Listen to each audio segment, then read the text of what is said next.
the past 30 years, few cars have captured the fancy of drivers in the same way as the Ford Mustang. Good evening and welcome to Red's Classic Theater, on location with the Pacific Region Ford dealers and the new 1994 Mustang, celebrating 30 years of Mustang. Throughout the show, we'll look at the history of Mustang and look ahead to where this American legend is going today. Our movie this week is the 1981 Warner Brothers release, Mad Max 2, The Road Warrior, a sequel to the first Mad Max movie made in 1979. Now, while that first picture was an exciting but low-budget effort, The Road Warrior showed the benefits of much more time and money spent on production.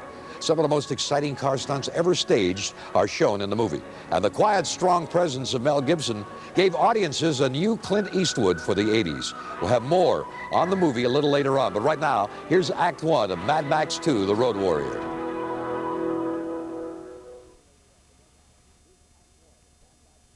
We're with Ford of Canada this week as dealers, Mustang Club members, and media figures check out the 30th anniversary edition of the Ford Mustang.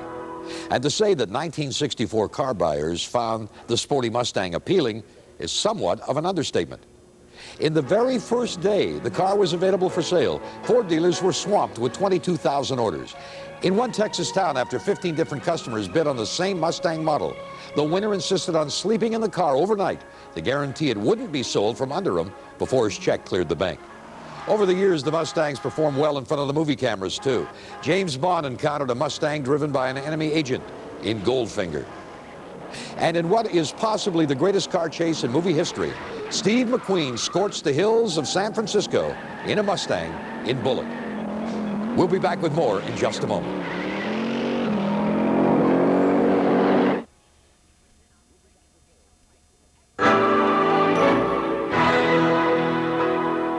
With British Columbia accounting for 1/4 of all Mustang sales in Canada, it's a cinch that drivers here will be more than interested in the new 1994 edition out now. And there are two versions available, a V6 model and a V8 Mustang GT with 215 horsepower, and both are available as a coupe or convertible. Compared with the 93 model, the 94 Mustang is all new inside and out. Standard equipment includes dual airbags, and an optional anti-lock braking system is also available.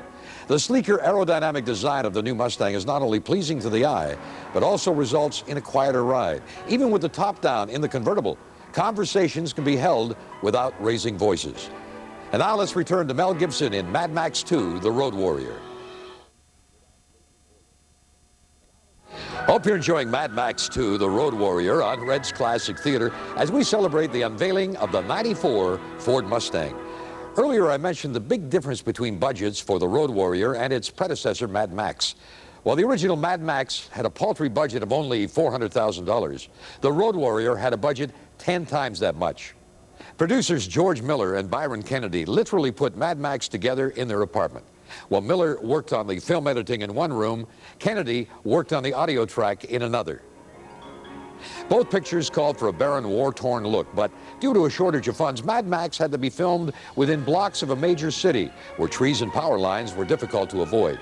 On the other hand, the Road Warrior could afford to pack up the entire cast and crew and move more than 1,000 miles into the Australian outback, where the rugged desert provided the kind of setting that was desired. The Road Warrior was also known for its sparse dialogue. Mel Gibson remembers having only 14 lines in the movie. The entire cast had only 50. Now let's return to Mel Gibson in The Road Warrior.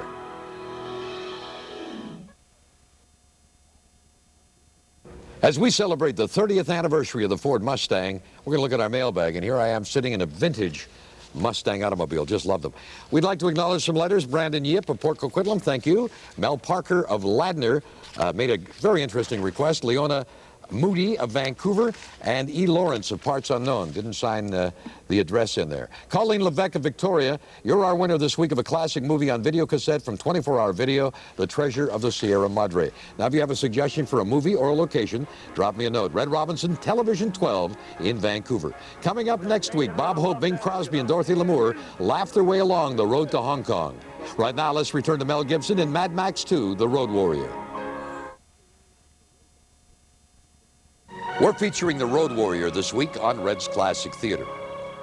Mel Gibson was born in Peekskill, New York, and lived in the American Midwest till the age of 12.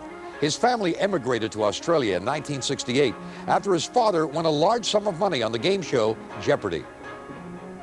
Steered towards an acting career by his older sister, Gibson learned his craft in dozens of stage revues and plays.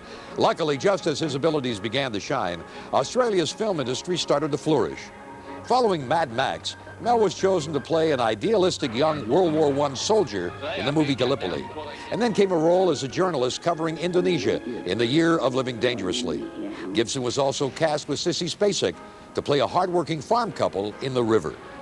And then came major box office success with Gibson's Lethal Weapon series, in which he played the police partner of Danny Glover. Most recently, Mel Gibson's turned to directing, as well as starring in his own production of The Man Without a Face. Now let's return to Mad Max 2, The Road Warrior. As we celebrate the 30th anniversary of the Ford Mustang, time for our weekly movie trivia quiz. A few years ago, Mel Gibson came to Vancouver to make a major movie. Our question is, can you name the movie? And can you tell us the name of his co-star? We'll be back with the answer in just a moment.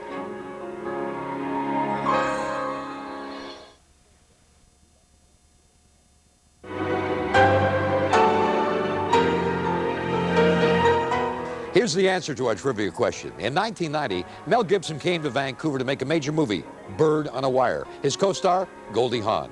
Now let's return to Mel Gibson in The Road Warrior. Well, that concludes this week's edition of Red's Classic Theater. Hope you enjoyed Mad Max 2, The Road Warrior, starring Mel Gibson. Be sure to join us next week for a great comedy, The Road to Hong Kong, starring Bing Crosby, Bob Hope, and Dorothy Lamour. In the meantime, if you have a suggestion of a movie or a location, drop me a note, Red Robinson Television 12 in Vancouver. We'd like to thank the Ford Motor Company of Canada and the Ford dealers of the Pacific region for hosting our show this week. It's a wonderful occasion, the 30th anniversary of the Ford Mustang. May I suggest you test drive the brand new 1994 Mustang at your Ford dealers. See you tomorrow morning on 650 Sea Isle and next week on Red's Classic Theater with The Road to Hong Kong. Thanks for being with us. Good night, everybody.